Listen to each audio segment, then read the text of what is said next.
Hello friends, welcome to trick city. आज हम करने वाले हैं एक बुक का रिव्यू जो कि है अरिहंत की हैंडबुक ऑफ बायोलॉजी। ये वाली बुक आपको केमिस्ट्री और फिजिक्स की भी देखने को मिलेगी, लेकिन आज हम जिस बुक का रिव्यू करने वाले हैं वो है हैंडबुक ऑफ बायोलॉजी। तो जैसे ही आप इस बुक को ओपन करते हैं, आपको सबसे पहले देखने को मिलता है कंटेंट में आपको 38 चैप्टर्स दिए गए हैं जो कि नीट के सिलेबस के हैं। यहाँ पर चैप्टर के नेम दिए गए हैं और उनके बाद उनके टॉपिक्स भी दिए गए हैं, क्योंकि इस बुक में जो चीज़ें दी गई है या यानी कि आप कहें जो पैटर्न फॉलो किया गया है वो टॉपिक वाइज किया गया है। कोई कॉमन पैटर्न देखने को नहीं मिलेगा आपको इस बुक में हर चैप्टर में। तो जैसे ही हम देखिए कंटेंट को देखते हैं, सबसे पहले चैप्टर्स दिए गए जैसे कि यहाँ पर देखिए chapter first, second, third, fourth, fifth, sixth, seventh, eight, 9, 10, 11, 12, 13, 14, 15, 16, 17, 18, 19, 20, 21, 22, 23, 24, 25, 26, 27, 28, 29, 30, 31, 32, 33, 34, 35, 36, 37 and at last 38। तो यहाँ पर 38 चैप्टर्स दिए गए हैं जो कि नीट के सिलेबस के हैं। इसके बाद आपको मिलता है अपेंडिक्स। इस वाली बुक में आपको अपेंडिक्स भी एक देखने को मिलेगा बुक के लास्ट में। तो जैसे हम इससे आगे चलते हैं तो ये देखिए, अगर हम बात करें कि हर एक चैप्टर में क्या पैटर्न फॉलो होता है, एक कॉमन पैटर्न क्या है कि हर एक चैप्टर में क्या क्या देखने को हमें मिलेगा, तो मैं आपको बता दूं कि इस वाली बुक में कोई भी कॉमन पैटर्न नहीं है कि आप सोचें कि जैसे आप बाकी बुक्स का रिव्यू देखते हैं या फिर बाकी बुक्स आपने देखी हो कि तो उनमें सबसे पहले देखने को मिलते हैं आपको थ्योरी देखने को मिलती है, फिर क्वेश्चंस देखने को मिलते हैं या फिर कहें हम फॉर्मूला देखने को मिलता है।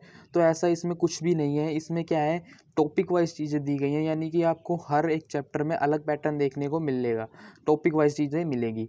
लेकिन इस बुक में एक खासियत ये है कि आपको हर चीज़ें यहाँ पर फ्लो चार्ट्स या फिर टेबल की फॉर्म में मिलेगी। थ्योरी में पैराग्राफ या फिर पॉइंट वाइज मैनर में कम से कम चीज़ें देखने को आपको मिलेगी, ज़्यादातर चीज़ें फ्लो चार्ट और टेबल की फॉर्म में देखने को मिलेगी। तो जैसे कि हमें एज एन एग्जांपल एक चैप्टर लेते हैं जो कि क्लास 11th का first chapter the living world. तो जैसे हम इस लिविंग वर्ल्ड को देखते हैं तो सबसे पहले हमें टॉपिक वाइज चीज़ें देखने को मिलेगी। तो सबसे पहले हम देखने को मिलेगा कैरेक्टरिस्टिक ऑफ लिविंग मी। तो ये देखिए यहाँ पर दे रखा है कैरेक्टरिस्टिक ऑफ लिविंग मी, जो कि एक फ्लो चार्ट की फॉर्म में दे रखा है, जिससे कि आप क्विक रिवीजन कर सकें। ये क्विक रिवीजन के लिए ये हैंडबुक। तो इसमें फ्लो चार्ट्स में चीज़ें दी गई हैं और टेबल्स की फॉर्म में दी गई हैं, जिससे कि आप क्विक रिवीजन कर सकें और समझ में भी अच्छे से आ जाए। तो ये कि सबसे पहले दी गई है कैरेक्टरिस्टिक ऑफ लिविंग भी। इससे आगे अगर हम चलें तो हमें मिलते हैं बायोडाइवर्सिटी और सिस्टेमेटिक्स।